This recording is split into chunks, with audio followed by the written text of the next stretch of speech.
Hello friends, welcome to our channel গল্পের গরিব ছেলে ধনী বউ কার্টুন গল্প। একটি ছোট্ট গ্রাম ছিল যেখানে একটি গরিব ছেলে বসবাস করত। তার নাম ছিল রানা। রানা ছোট থেকেই অনেক পরিশ্রমী ছিল, কিন্তু তার ভাগ্য ছিল খুব খারাপ। তার বাবা মা খুব সাধারণ মানুষ ছিলেন, আর তার বাড়িতে ছিল না কোনো বিলাসিতা। রানার জীবন কাটত মাটি খুঁড়তে, গরু চড়াতে এবং অন্যান্য ক্ষেতমজুরের কাজ করতে।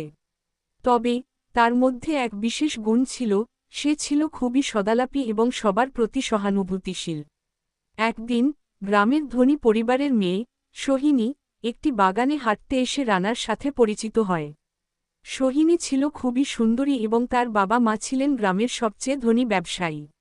সোহিনী যখন রানা দেখতে পেল, তার মনে একটা অদ্ভুত অনুভূতি হয়েছিল। রানা ছিল সোজাসাপটা, আর তার চোখে একটা সহজ কিন্তু সত্যিকারের ভালোবাসা ছিল। সোহিনী তার সামনে এসে বলল, তুমি এখানে কাজ করছ? রানা মাথা নিচু করে বলল, জি, আমি এখানকার মাটি খুঁড়ছি। আপনি কি এখানে ঘুরতে এসেছেন? সোহিনী হেসে বলল, হ্যাঁ, আমি সাধারণত শহরের বাইরে সময় কাটাতে পছন্দ করি। কিন্তু তোমার চোখের মধ্যে এমন একটা কিছু দেখছি, যা অন্যদের মধ্যে দেখি না। রানা অবাক হয়ে বলল, আমি তো কিছুই জানি। আপনি কি আমাকে কিছু সাহায্য করতে চান? সোহিনী মৃদু হাসি দিয়ে বলল, না, আমি শুধু ভাবছিলাম, তুমি এত কঠিন কাজ করছো, তবুও কেন তুমি এত সুখী দেখাও?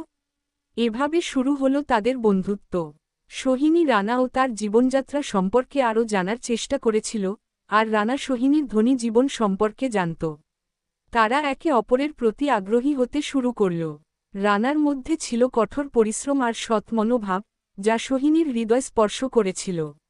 সোহিনী দেখেছিল যে অর্থ বা ধন দৌলত কোনো কিছুই মানুষের মনুষ্যত্বের জন্য নয়, বরং পরিশ্রম আর সদিচ্ছাই জীবনের মূল। একদিন সোহিনী রানাকে বলল, তুমি কি আমার সঙ্গী হতে চাও? আমি তোমাকে সহায়তা করতে চাই।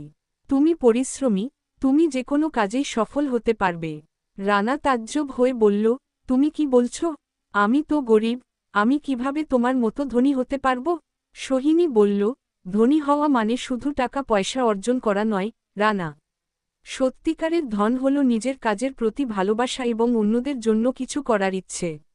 আমি বিশ্বাস করি, তুমি একদিন অনেক বড় মানুষ হবে। রানা ভেবে দেখল, সত্যিই সোহিনী কি বলে। কিন্তু তার আত্মবিশ্বাস ছিল কম, কারণ তার গরিব পরিবারের পটভূমি তাকে সবসময় পিছনে ঠেলে দিত। কিন্তু সোহিনীর সাহস ও কথা তাকে কিছুটা আশাবাদী করে তুলল। কিছুদিন পর সোহিনী রানাকে একটি ছোট ব্যবসা শুরু করতে পরামর্শ দিল।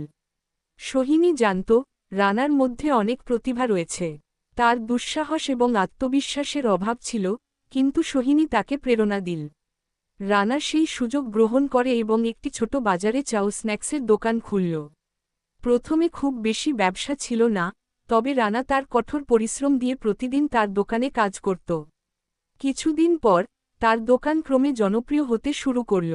মানুষ তার অদ্ভুত হাসি, আন্তরিকতা এবং পরিশ্রম দেখে তার দোকানে আসতে শুরু করল। রানা তখন বুঝতে পারে, তার কঠোর পরিশ্রমই তার জীবনের সাফল্যের চাবিকাঠি। 1 বছর পর রানা নিজেই একটি বড় দোকান চালাচ্ছিল এবং তার ব্যবসাও সাফল্যের দিকে এগোচ্ছিল। সোহিনী তখন রানাকে তার জীবনের অংশ হিসেবে গ্রহণ করল এবং দুজনের মধ্যে সম্পর্ক আরও গভীর হয়ে উঠল। সোহিনীর পরিবার প্রথমে বিরোধিতা করেছিল, কারণ তারা জানত যে রানা গরিব, তবে সোহিনীর দৃঢ় মনোভাব এবং রানার সততা এবং পরিশ্রমের কারণে তারা সোহিনীকে সমর্থন দিতে শুরু করে। একদিন সোহিনী রানাকে বলল, তুমি জানো, আমি খুব গর্বিত যে তুমি আমার জীবনে আছো। তুমি শুধু আমার ভালোবাসার মানুষই নও, তুমি আমাকে শিখিয়েছ কিভাবে জীবনে সত্যিকারের সুখ পেতে হয়। রানা মৃদু হাসি দিয়ে বলল, ধন্যবাদ সোহিনী। তুমি আমাকে বিশ্বাস করেছিলে, আর আমি তাতে সফল হতে পেরেছি। তবে তুমি না থাকলে আমি এতদূর আসতে পারতাম না। এভাবেই রানা আর সোহিনী জীবনে সফলতা অর্জন করল। রানা বুঝতে পারল, জীবনে সবচেয়ে বড় জিনিস হল পরিশ্রম, সততা আর ভালোবাসা। সোহিনী তার পাশে দাঁড়িয়ে তাকে সেই শিক্ষা দিয়েছিল, যা তাকে কখনো ভোলার নয়।